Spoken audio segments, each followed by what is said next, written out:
Hello and welcome along to Clare FM's Sideline View. It's Derek Lynch with you for the next hour. Coming up on the show, we look ahead to three different Clare versus Limerick ties in the National Leagues this weekend, while the hurlers face a trip to Dr Cullen Park in Carlow. Clare handballers are also on the national stage this weekend.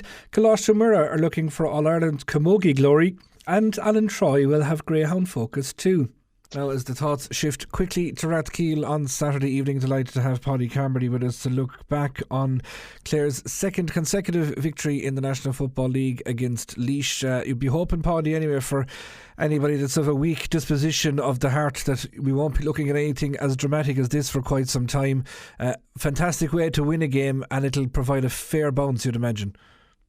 Yeah, you'd hope so. Yeah, back-to-back wins for the lads. A new team coming together after two tough, two hard, narrow defeats on the first days out. It was good to get back-to-back wins. I think it'll do the new squad, a world of good to build up their confidence levels, build team camaraderie, and now start looking up the table and targeting maybe second place in the league. Whereas a loss the last day, you would certainly be, probably in a relegation battle for the rest of the year. So yeah, a very entertaining game. And in fairness, if you roll back to the Westmeath game previous at home, while we came out the wrong side of it, again, they're very entertaining games. The new rules have really, really brought, a good sense of, more offensive play for sure in certain high-scoring games.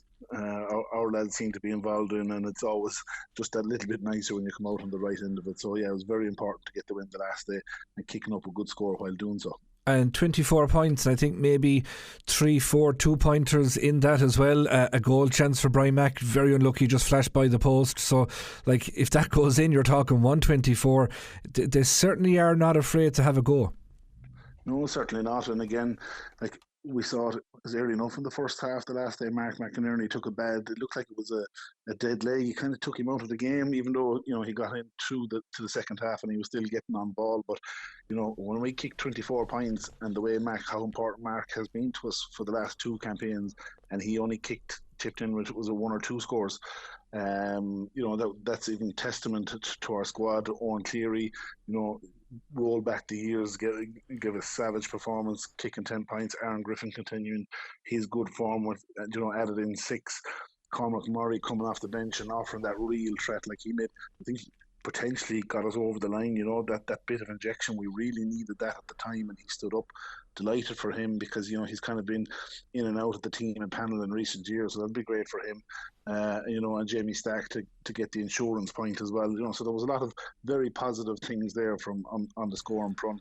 As you said, yeah, Brian had that chance for goal, probably had another step or two to bring it in, but he's an awesome sight going forward. Hopefully he should be able to make an opportunity like that every game or so. So offensively, things were much, much better there than what they were against Westmeath, where we were kind of slow and ponderous and getting stuck at the 2-point arc, we call it. But there was especially in the second half, we seemed to be a lot more direct when we had to be as well, when we were chasing the game. So that was very, very, very pleasing to see that we had to go for it, and we went for it, and we got the rewards and we got scores. So I'm sure Milky and the lads would be going away very buoyant as they prepare for their derby next up. And without Killian Brennan and without Darragh Bohannon, an in-step Conor Meany. Conor started for Cormac Murray ultimately, and Josh Vaughan, not easy to come into what was a very physical midfield area. Laois had 2 big strong lads midfield, but I thought Josh in particular, a fella that acquitted himself quite well. He did, particularly in the first half. I think his youth and exuberance. He was getting forward a lot, and he was getting into positions. He was distracting the Laois defence. Delighted to see that, that he wasn't, being passive or playing it safe for his first start in midfield. And as you said, I thought the Laois team was very physical. They looked a bigger physical team than us, but we didn't hold back. We did well around the midfield. We won. I would like to see the stats, but it felt like we came out overall picking up the breaks. So Brian McNamara, even though he's done so much at a tender age, it's hard for him to be the leader of the team. But Joshua did fantastic in his first day out. I think he went off towards the end. There was nothing wrong with that. He'd given everything. I think Conor Meany grew into the game as well. We saw him a couple of times last year, but he definitely carried a lot of good ball. He's got great pace. I'd love to see him, have a couple of more shots. He was unlucky with one shot in the first half, but that game will do his confidence the world of good as well. And Brendan Ruane got through a lot of work. He may have not got the end product for it, but he was very effective on what he was doing. So, yeah, a lot of very positive things for Clare the last day. There was obviously, some negatives as well. We did look open a lot of times. Had Evan. Was it Evan O'Carroll? Had he not missed that free towards the end, that could have put a very different complexion on the game. But we took our chances when they came, thankfully. But we did look to be opened up a few times. We definitely lost our way. There was a couple of occasions there where Laois men just got loose, even when they were down a man. There were worrying signals, but again, that's all part of a new management team, a new group of players as well. Essentially, they'll iron out those kinks. So we're not looking for perfection. No, we're looking for the lads just to be, having a go, trying to do things in the right format and have the right attitude on the pitch. And so far, they're ticking all those boxes for us. Yeah, but I suppose defensively, go back to the Laois goal, the way the ball was broken and switched, and there was that overlap created and a man sneaking in behind, and I suppose that's where you needed Killian Brennan. I think he was off the field at that stage on the black card, and Killian Ruane wasn't there. And we know that Ronan Lanigan likes to go forward, Sweeney likes to go forward, Manus loves going forward. You probably need that one kind of lock nut that'll stay all the time just to keep things directed. But as you say, that's something that can be ironed out going forward.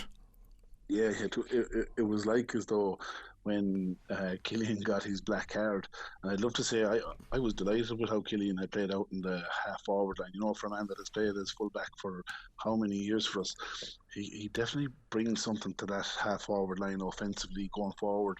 He seems to be able to get past players. Despite his size, he kind of looks bigger, but he's able to move, and he's deceptively able to get past around opposition players. I thought he caused a lot of problems for Laois, but when he got the black card, it was like we seemed to play as if we were still a man up, if that makes sense. There was definitely a loss of communication as to who was picking who up. There was a couple of moments there. They obviously got their goal in it. I think they got their penalty as well, and that was the result of the foul. But there was that 10 minutes wasn't a good 10 minutes for Clare, that's for sure and certain. And I suppose, like other teams, if they were to be breaking down analysis and all the rest of it, they'd have seen how a big physical full forward like Evan O'Carroll did create a number of problems for us. Even his first point, I think if he'd taken another step or two, he might have been in on goal. Now, his finish for the goal was lovely. It just was a gorgeous finish to the top corner. Stephen could do nothing about that, but he just seemed to have that ability of trapping the ball in front while turning at the same time, which is a very, very difficult thing to do. Like, he was creating that separation in the possession, which created a lot of problems for us. Yeah, look, he is a classy player, and he has been for a couple of years. You kind of felt sorry for him at the very end of the game, even though we were delighted. But how cruel for him to miss! I think it was inside the 20-metre line. I know it wasn't a gimme into that wind, but it was cruel. But he certainly did cause problems, especially in the first half. But it was. You could tell Laois had done a lot of work. They were isolating him, and they were able to find him earlier on. Some of the times when we play, we see. When we do isolate 1-on-1s inside or 2-on-2s, we can be slower to get the ball in. We seem to be more of a running game. For our middle eight lads to get forward, any one of our middle eight can get forward and score. Whereas Laois are definitely, looking up when you have a man that big, that strong, and the football that he possesses, they are going to give it in. And when he's caught in there 1-on-1, Ronan Lanigan is a brilliant defender, and Manus is. But if you put the ball in there enough at times in a 1-on-1, at some stage forwards like that are going to show their calibre. It's, we saw it last year, different management. The game against Kerry, we were stupid enough to leave David Clifford on a 1-on-1 inside, and that was going to be curtained. So while O'Carroll isn't at levels, it's still the same thing. We still left ourselves exposed inside with loads of space for the Laois lads to get the ball in, so it is something that we probably need to stamp out as the year goes on and we, get towards championship and more crucial games over the next month. But one real positive, I guess, was that, the miss happened right in the shadow of the hooter. The kick out, in fairness to Stephen, he knocked as much time out of it as he could, but it wasn't and it wasn't a next phase of play where Clare were trying to see the game out. They actually went to kill the game. And Cleary took on a shot that was a difficult enough shot. Now, I suppose it going dead was going to be a success one way or the other. But then to turn over the kick out again and get the third point, like, it just showed a real gumption to go and kill the game, I thought. I did, yeah. That's why I think the bench, there was a couple of us watching the game together. We were kind of wondering, are we done with subs now, or are we bringing in anybody else? But I thought, even though he wasn't on the field that long, but Stack had a great impact. And I remember, I think one of us was shouting when the Laois lads were coming out with the ball. One of us was just shouting, just foul him, just reset. But he actually dispossessed him legally. Brilliant tackle, great energy, and could have gone in and stuck for a goal, but took the right option and put it over the bar for a finish. And it was the sealer. So it's very important to see that when your subs are coming on, that they are making a big impact on the team. And thankfully for us, that's what happened the last day with Jerome and Conor Murray. As I said, he had 3 or 4 possessions where he did something very positive with all of them. I think he finished with a 2-pointer and a single point as well. So he did very well. Absolutely. Thoughts now turning to Rathkeale, and I suppose it'll be a wounded Limerick team that'll have come back down from Markovich Park. A game, I know they were probably fortunate enough in the manner in which they had won their previous outing, but they'd have been looking at Sligo saying, we can go and take these guys. Their lives, their league lives are now on the line in this one, and no doubt Clare will be well warned to that. They will, yeah. And Derek, sure, we're so used to playing Limerick at this stage, even when we were in Division 2 and they were in Division 4, and we met them in championship form, and league positions was out the window because, the local rivalry, it is there. The two sets of players don't really like each other. There's no point in saying other. So it's always a good contest, and I don't see this being any different. Yeah, they came out the wrong side against Sligo. They had a fella sent off maybe 20-25 minutes to go. So they were down to 14. Yes, they were lucky to beat Wexford with a goal late in the game, but all their games so far have been very narrow, very close games, shall I say. Like they've played 4 games and every one of them has gone down to the wire. Good physical exertions. They'll be probably, even though they've only picked up 1 win, they have the draw. So they'd like another win to be sure and certain. They absolutely won't fear us going down. They will be relishing us going down to Rathkeale to try and box us in and, turn it into a slugfest. Their confidence levels, I think, will be fairly high. They just came up last year. They had a good league campaign. Their exploits in the Tailteann Cup were impressive as well. So I don't think they're going to be afraid of us in any way, shape or form. They have a couple of good players up front that we need to be mindful of. They have a couple of lads they seem to be well able to take 2-pointers as well. I see Elijah O'Riordan. I think that's how you pronounce his first name. I'm not sure, but he's tipping in with a 2-pointer in every game. James Naughton and Danny Neville up front as well. Danny is, he's got a couple of goals this year. James Naughton has got 2-pointers and he's their free taker. So, they have enough of trouble up front that if we're not fully dialed in, that they'll be able to take advantage of, and you can be sure they're going to give us bags of physicality and expect nothing but a tight contest. And if we can get out of here with a 1-point win, I would take it straight away.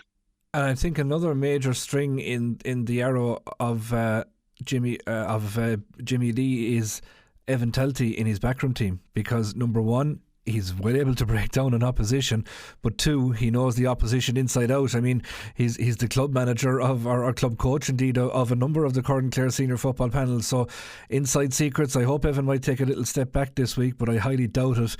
That's going to be an intriguing one, because he'll know plenty strengths and weaknesses about the opposition. Absolutely, yeah. He's building up a nice reputation for himself, and I'm sure someday he'll be our man involved, and hopefully that is the case. And you'd have to, it's not just Evan. He's got success wherever he goes. He said he'll know every one of the Clare players and subs. He'll know everything. He'll even know how we're preparing. But you can, even Jimmy Lee, you can tell why players. You can tell why the Limerick are on momentum now. He seems to be a lovely guy, a guy that you would play for, the guy that you give everything for.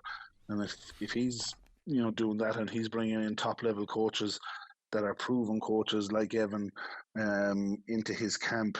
That's all very positive from a Limerick point of view. So yeah, absolutely gives us a bit of a fear factor in that he'll know us inside out. But he's joining a team in a good place as well. So the enthusiasm for Limerick footballers, that they'll be enthusiastic. They'll be feeding into everything that Jimmy Lee and indeed Evan and the rest of their background team will give them. So, make no bones about it. We are in for a real battle come the weekend, and if we can get a result at all, we should be happy to walk out of there. Whatever about the performance, just get a result, because it is going to be tight. Yeah, huge evening ahead, so do keep it tuned to us here on Clare FM, and we'll bring you all the action as it unfolds in McNeville Park. Now, while all that action is unfolding down in Rathkeale, there will also be plenty of action unfolding in Netwatch Cullen Park as well, where nothing other than defeat will stop Clare going back to Division 1A when they take on Carlow. Tommy Guilfoyle with us, look ahead to it. Tommy, team news this morning, 6 changes from last week's game in Newbridge in goals, and it's certainly in the half-back line, which is a new look half-back line for Clare. What did you make of it?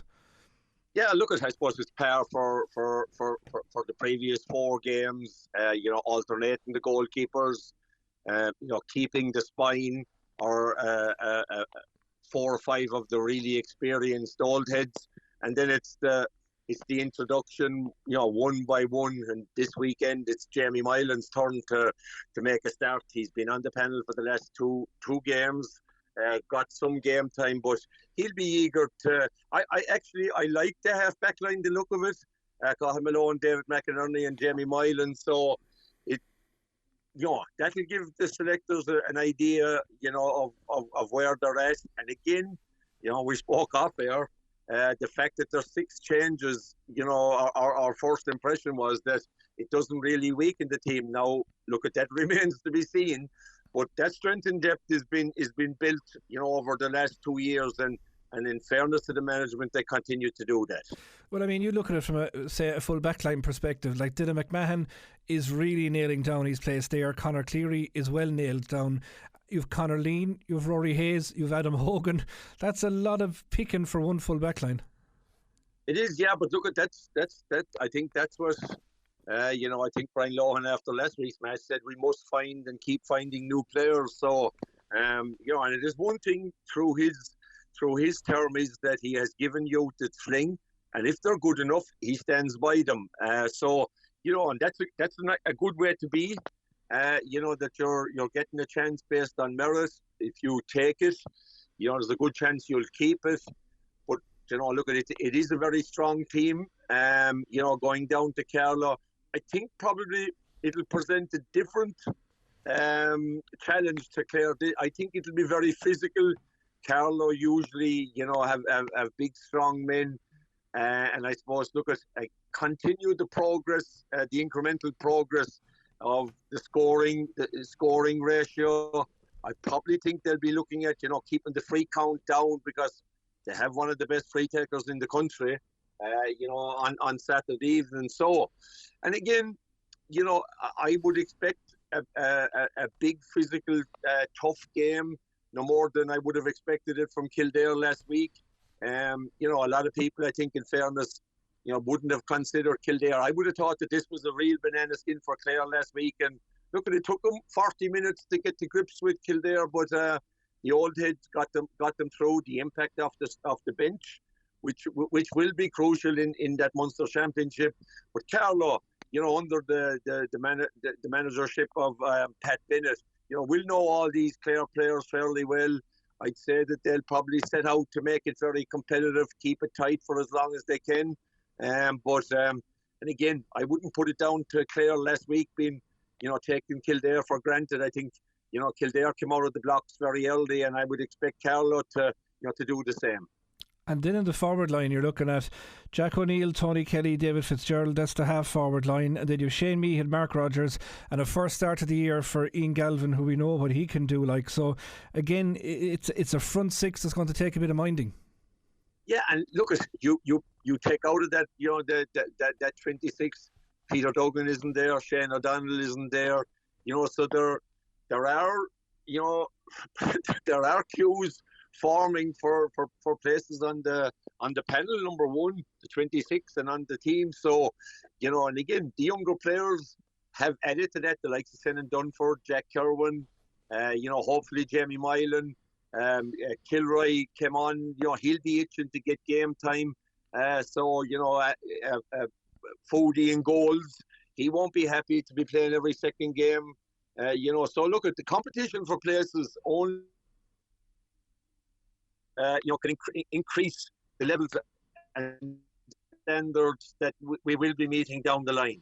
And just to quickly run through, Tommy, some of the names that are on the bench, like John Conlon's there, you mentioned Ronan Kilroy, David Reedy's back in there, Jack Kerwin is there, and Sean Rinn makes his first appearance on a matchday squad of 2026. We know, like you talk about physical, he loves that, like that middle third battle, he's brilliant at that. We've seen him doing it. So, like, as you mentioned, the 26 is huge and there's some big names left off it. Yeah, and he would have been one of the players now that, unfortunately, injury ruled him out early for the early season games that, would be nailing down a position, hopefully. But from Sean Rinn's point of view, we know that he's versatile enough, and hopefully he can hit the ground running at the weekend.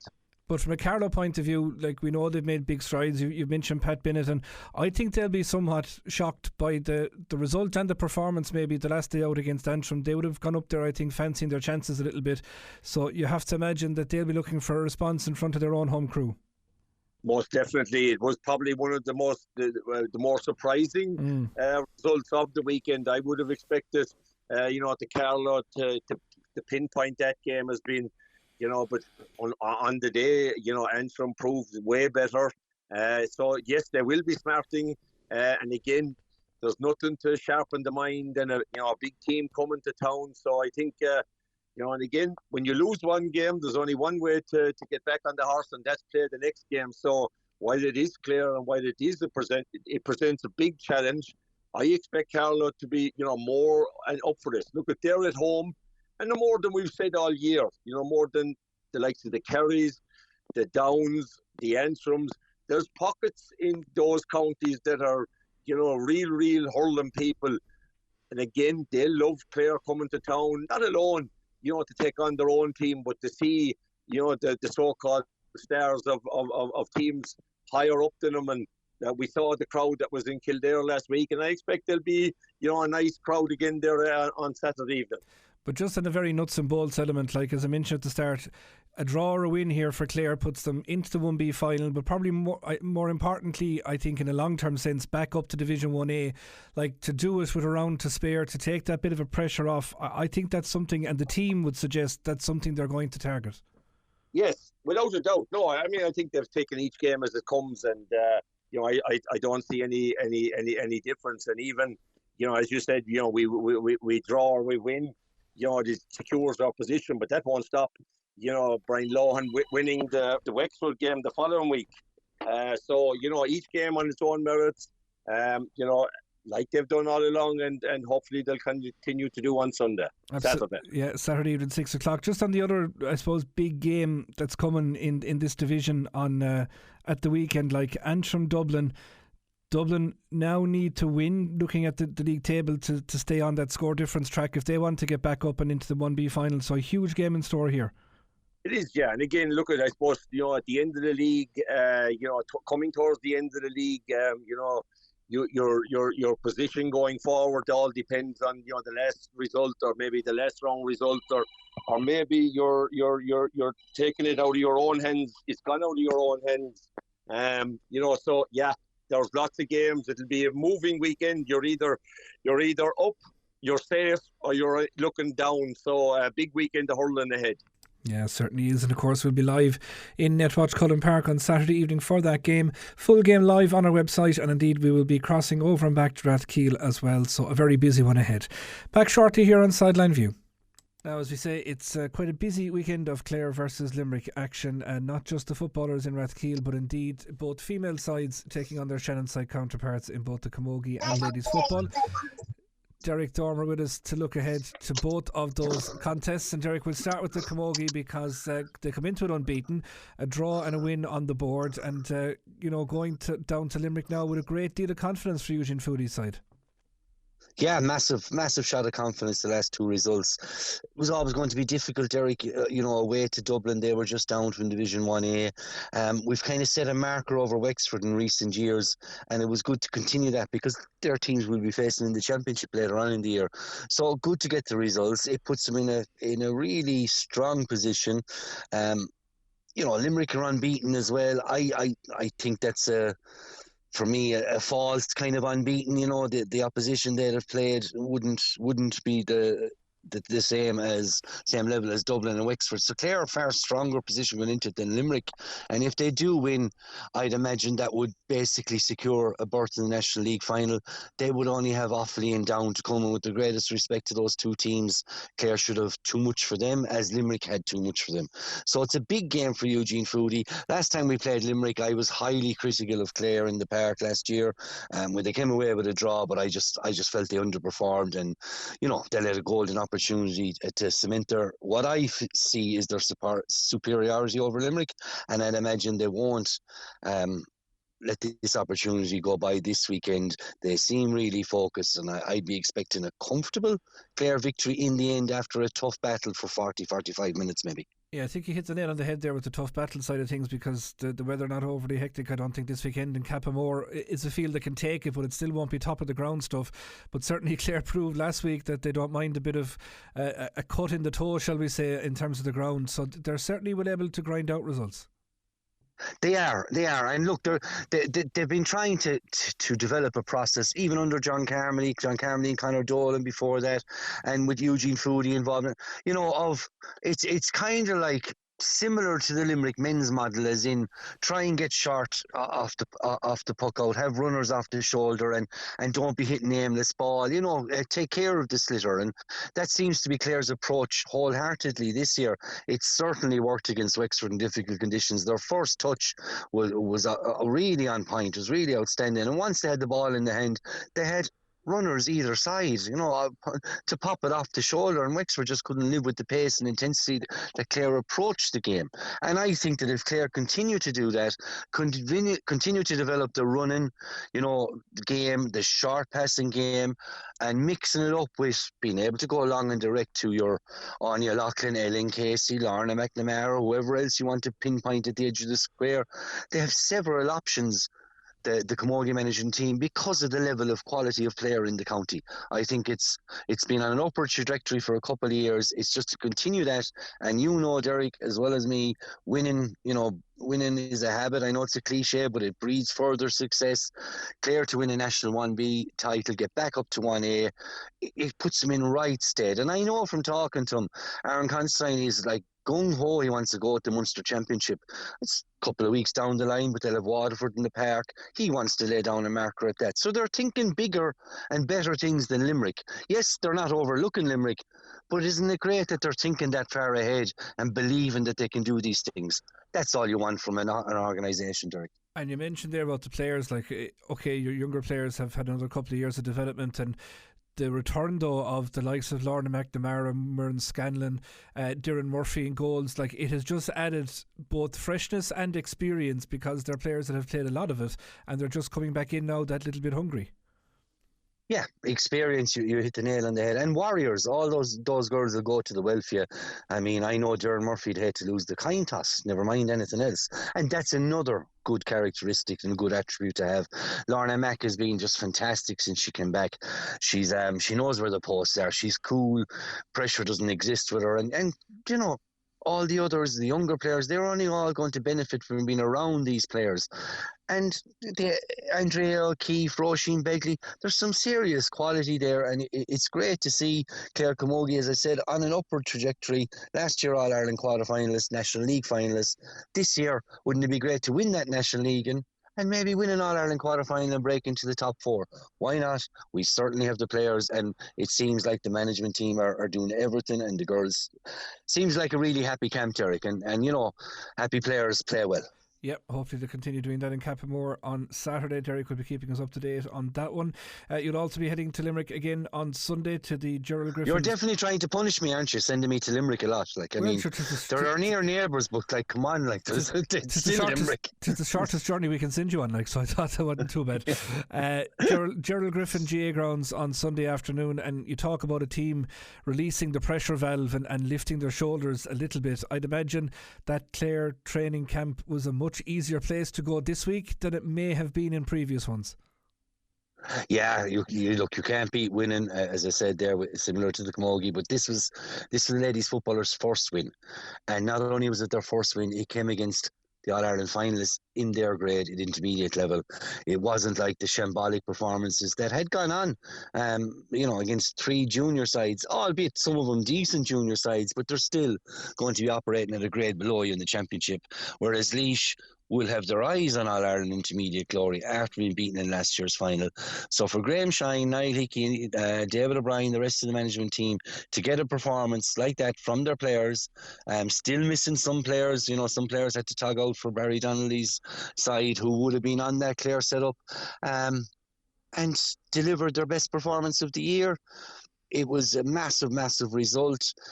They were a bit fortunate to get it in the end, but it was deserved fortune, I mean, they were still 3 down with only a couple of minutes to go, but you can't beat resilience, Derek. You can't beat character, and they brought experienced players off the bench, and, your own club mate there, Amy Sexton, outside of the boot, pinged it into the top corner. I don't think David Sexton would have stopped it, let alone a ladies football goalkeeper. So a fantastic Chloe Maloney, Ellie Hanrahan kicking additional time points, and it just gives them breathing space. Go down now, get the results against Limerick, pull away from the relegation zone, and all preparations geared towards the championship. So it's massive. One result can change the camp. If they had lost against Laois, we'd be looking at this game going, oh God, Clare could be heading to Division 4. Now that still is a possibility, but it's highly unlikely after that win against Laois. And if we can get one more this weekend, and I fully expect we will, we can start looking upwards rather than over our shoulder, Derek, and sure, that's all again that everyone involved wants. And I'd imagine as well, from a management's perspective, that their challenge this week will be maybe to remind players of that message. Like, it can be a hard thing to marry the positivity of the result on a Sunday with the reality of the one that's lying ahead 7 days later. Lose on Sunday, and what you did the previous weekend ain't worth a jot for a finish because you're back at the same spot. Yeah. Just stick the Limerick jersey up in the dressing room, written across it. You can't be losing to these, and let them out, Derek. That's the way forward. You can't be losing derbies, especially Shannon side ones. So drill that into them. Limerick overturned them last year in a Munster Senior B final, and it was shocking, a result on the day, because Limerick are still operating at junior level, and I can guarantee you this. After the championship, Limerick will still be operating at junior level. So it's up to Clare to lay down the marker and show our neighbours, look, you're 8-10 points behind us, and you'll continue to be so.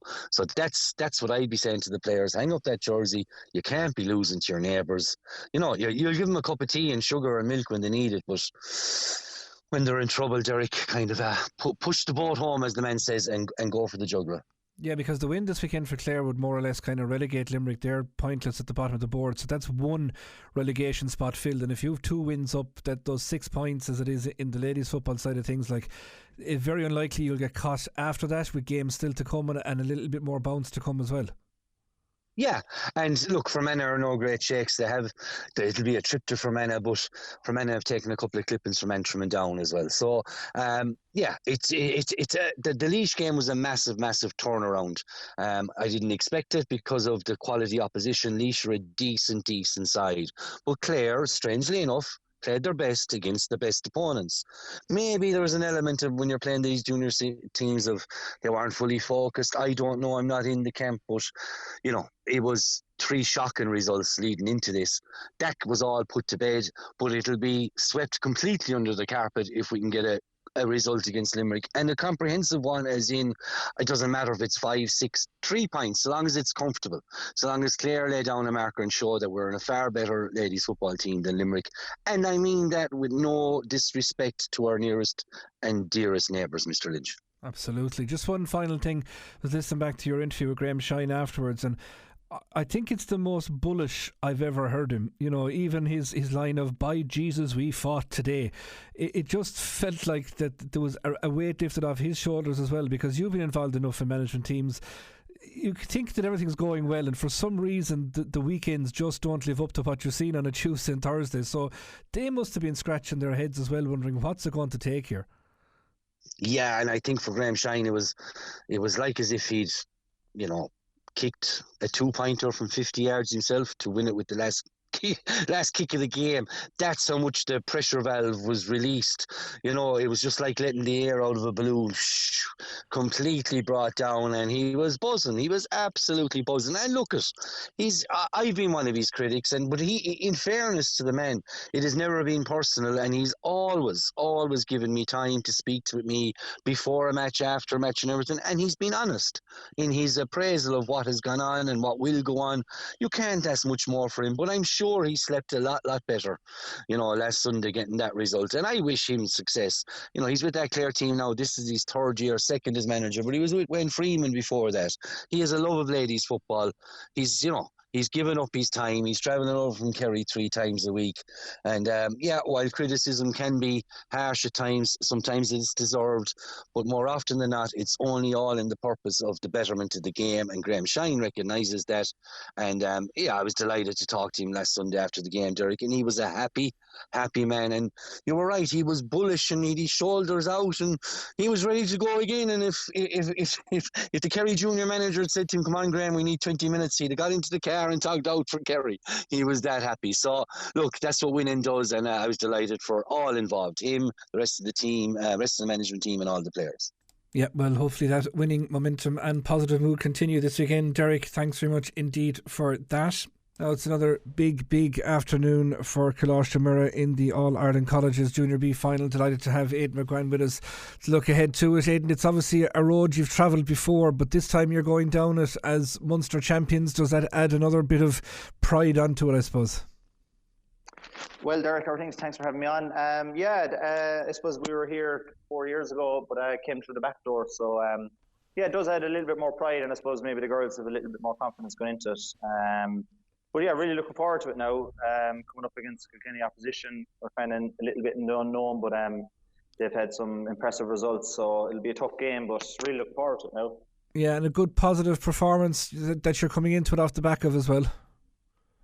Yeah, we had a tough semi-final initially in the first half against our ladies, Terranure from Dublin, below in Clarecastle there about a month ago. We actually the win in the first half, and we were only up maybe 2 or 3 points at half time and should have been probably more, but the girls came out in the second half and were very dominant, so we won well in the end. But yeah, it was a tough game now. Conditions weren't great. I suppose, even for an astroturf, it was very windy and wet, and I suppose probably be expecting the same thing this Saturday. It's going to be on a grass pitch, so it'll be a little bit different. But yeah, good performance. We'll be happy with the second half. But I suppose probably need to start a little bit better in the first half, because we probably won't get away with it this weekend. Yeah, how have you been managing that kind of? I'd say every manager that's going with a team this time of year is pulling their hair out trying to find venues and pitches. Yeah, I suppose we're quite lucky now. We have our schools pitch here, so we do our training in our schools pitch, but trying to get challenges and stuff like that has been difficult. But yeah, we're lucky we have our schools pitch. We've just been sticking to our schools pitch really, and yeah, we trained a bit over the midterm there and doing a bit there again now during the week, trying to get them out as much as they can. But they're all busy, in fairness, but they're all stayed fit, and yeah, I suppose we've been lucky. We've had access to our own field, so yeah, hopefully the game goes ahead now. It won't be moved last minute. Yeah, that's. I think. Yeah, hopefully things are going to lighten off in the next couple of weeks. But it had certainly been testing, that's for sure. Take us back though. We haven't spoken properly, I suppose, since that Munster final victory. Again, that was on in Clarecastle, but another really positive showing. Yeah, positive showing. It was kind of nip and tuck the whole game, really. As I previously mentioned, they beat us in the first round, so quite convincingly. So we were under no illusions, I suppose. Yeah, we just kind of got a goal there to start the second half, and it kind of gave us a little bit of breathing room. Kept them to 2 and 3 points all the game. So, but it was very difficult. Lots of rucks and lots of hooks and blocks and turnovers, but it was nice, I suppose, belief for the girls as well. It showed up how much they'd improved since the initial first round, and maybe we caught Clonakilty a little bit by surprise, I'd say, by how much we'd improved. But yeah, we've kind of built momentum since that. That was 5 or 6 weeks ago now, but I suppose more buy-in every week now, and especially coming up to our Ireland final, it's been great, and there's a good old buzz around. You mentioned 2 words there. I'd say that'll be very, very important this weekend: hooks and tackles. Yeah, just the nature of schools hurling, isn't it? Just the pitch, the underfoot conditions. It's so hard to break a tackle now and get away. So it is all about work rate, really. Blocks and tackles, and a lot of rucks, and trying to come up with the ball, and maybe trying to win a free for yourself if you have the ball in your hand. So that's kind of always been school hurling's kind of just it's the basics are really, especially this time of year. So yeah, that's all we're kind of been working on in training. Just those basics and our striking, I suppose. That's kind of the main things we've been working on. You mentioned there you're playing Kilkenny opposition, is it? Yeah, Kilkenny opposition, Derek. They're Johnstown for Kilkenny, and I think with a few players, maybe Tipperary and Laois as well around the border there. So they did a quite impressive win in the Leinster final, and they went up to Seamount in Canberra last weekend and beat them by 10 points as well. So fairly impressive. And yeah, it'll be a difficult task now, but we'll be confident as well in our own kind of. We've a lot of good quality players as well, and good subs come off the bench, so we'll be confident in our own ability as well. Yeah, you mentioned your squad depth. I mean, there's a good number of them have county experience at various grades and in various codes, so they're well used to what's needed. They are, yeah. There's a lot of them playing, especially with the 16s, 17s and minors, and there's 1 or 2 on the county 15s, and like you said, in both codes there's a few playing football as well. So yeah, we have great depth. We have a panel of 38 from, I think it's 12 different clubs, so there's great depth. And yeah, we're probably still we always say we're still trying to find our best team. Like, we could pick 15 on one day, and you'll have to make changes. So great depth, and in fairness, the Munster final especially, it was the subs, and the semi-final against St. Leonard's, it was probably the subs that won it for us. So no more than any other team, you do need the 20, and it's great for training as well. There's good rivalry there, and everyone wants to be playing, but everyone is buying into it as well. I suppose the fact that your most recent success is so recent, there's been a lot of that talk around the school, I'd imagine, and the girls kind of know that this is a real tangible goal. Yeah, definitely. I think it was 3 or 4 years. It was 4 years ago, I think. So maybe the TYs were in first year, and I was talking to a few of them there the other day, and they were actually at the match in first year back. It was up the country, the All-Ireland final. So yeah, it would have been great for them in first year to see actually what can be achieved. And they probably had a few older sisters involved and stuff like that. So it is great. It was so recent, yeah, and it's good that the buzz is kind of still around. But yeah, it's definitely achievable. So hoping we can do the business now. And trying to add to that general good feeling that's around Clare camogie at the moment. It's a pity in many ways, I suppose, the senior team playing in Cappamore on Saturday afternoon as well, but there are only so many weekends in the year, I understand that. But there does seem to be a good vibe, a good atmosphere around the place, which you'll be hoping to harness, no doubt. There is a good buzz, yeah, and the Clare seniors have started very impressively over the last 2 weekends as well. There's a good buzz going around. Pity the clashes, but I suppose that's something every weekend now, especially this time of year. But yeah, trying to add to the buzz. There's great work. I've always said there's great work going on in clubs, and we're lucky. We've, I think, 12 feeding clubs for this panel, so there's great work going on, and we're just trying to add to the work they do. But good buzz around Clare camogie at the moment, and hopefully. If we could win it, it'd bring a good bit more positive publicity for camogie and Clare. Yeah, best of luck to all the crew involved there. 1:30 start in Banagher in County Offaly for that one. Also this Saturday afternoon, the Rice College footballers are in action in the All-Ireland Senior D football semi-final. They take on St Brendan's of Belmullet at the Connacht GAA Centre of Excellence with a 2:30 start. So we wish the best of luck to the squad and management there, led by 2 good football men in Brendan O'Neill and Denny Driscoll. More to come, do stay tuned. Now, it is quite a busy couple of days for Clare handballers in National Championship action, and who better than Orla Considine to give us a rundown as to who's going where and who's likely to do what. Orla, it's going to be a busy weekend, I guess, keeping track of all of them, but it's a great shot in the arm that there's so many Clare players in such action.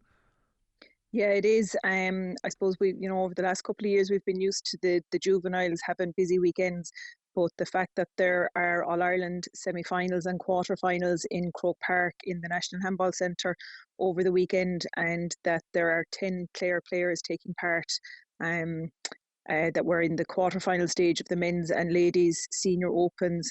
with Diarmuid Nash and Katrina Milan still in action there. And then with semi-finals Saturday in the Masters, so everybody over 40, and in the adults, everybody maybe under 40, but minor up, taking part on Sunday. That there's another 8 players, 4 in each day, is quite a boost in the arm, and hopefully we'll be back again in 2 weeks' time with All Ireland finals. Fantastic. Take us through the details of the fixtures then, if you can. Yeah, so I suppose taking centre stage really on Saturday in the show court would be the men's and ladies senior quarterfinals, and Diarmuid Nash is in action there. It's an all-Munster affair. He's played Michael Hedigan of Cork. And then Katrina Milan will be in action against Fiona Tully from Roscommon. And I suppose while we'd have great hopes for Diarmuid, Katrina would say herself she's up against it with Fiona, who has been in 3 of the last major finals for the ladies and is pushing hard to get over the line on that. So a big day of action in the show court there. And also on the Saturday then, as I said, with the Masters grades. So we've Mike Baker from Kilkishen in the Silver Masters, Mike Cooney of Kilkishen in the Emerald, and Jim Cleary in the Golden. And they are against Antrim and Down oppositions. And Shane Walsh from Toongreeny is in the Masters against Cavan. The draws for the All-Ireland Championships are Munster versus Ulster, and it's Connacht versus Leinster. So that's the way they're all drawing down. And on Sunday then, we have 2 Clare players in the minor ladies and minor men's All-Ireland semi-finals with Clare Minogue from Toongreeny and Sean Constantine from Clooney Quinn. And then Tony Layden from Tulla is in the Junior B semi-final against Monaghan opposition, and Shawnee Doyle from Toongreeny is in the junior final against Cavan opposition. And I suppose around the country then, the rest of the ladies' games, the O'Brien sisters from Tulla, Orla is in the junior quarter-final in Leixlip. Niamh is playing a Junior B quarter-final, and that's in Galway, in Clare Galway. And we have an all-Clare affair in the Junior C quarter-finals, which is Angela Floyd from Tulla and Ellen Collins from Clooney Quinn, and they're in action in Kilkishen at 12 noon. So around the country, and Croke Park is going to be very busy with Clare people playing over the weekend. Certainly is. And as you mentioned, for Clare competitors to get to Croke Park, no matter the arm of the association that it might be, it's always something to really, really look forward to. It just puts it on another pedestal, doesn't it? Yeah, it does. I mean, I suppose everybody that's playing is part of the GAA code, and to play in Croke Park and to say that you've played in Croke Park, no matter what code, as you say, is a huge boost. And when the handball centre got up and running with its new redevelopment there after COVID, it has really brought a new profile to the game. And everybody's there together, so you can see games and support games. And then the fact that TG Cahir, I suppose, came on board, and the YouTube channel, and now that matches are being live streamed, so for people who can't travel or even around the world, people are tuning in to see the games, and it's a great publicity for the game. And I know we'll probably talk more about this in more detail next week, but it's kind of adult focused this week, shall we say, but there's a huge weekend of juvenile action to come as well. Yeah, the juveniles, I suppose they think maybe they're a bit more sprightly, so they play their semi-finals and finals on the one weekend, so they're in action on the following weekend, all in Croke Park, and we're qualified in 10 of the 15 grades for All Ireland semi-finals that's available. So, I think we're actually taking part in 11, with 10 of them having Munster finals, and we have 1 nomination.